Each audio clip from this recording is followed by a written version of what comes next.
What's the meaning of behalf?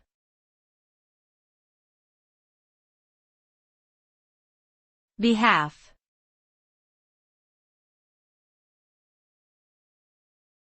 Behalf.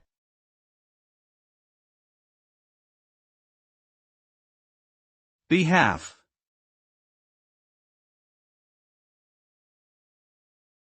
Behalf.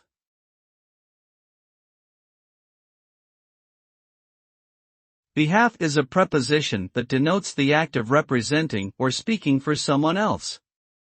It is often used as part of the phrase on behalf of, which means doing something for the benefit or in the interest of someone else.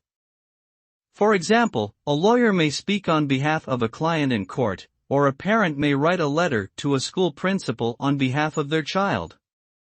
The use of behalf implies a sense of authority or responsibility towards the person being represented. This word is commonly used in business, legal, and formal contexts, but can also be used in everyday conversation.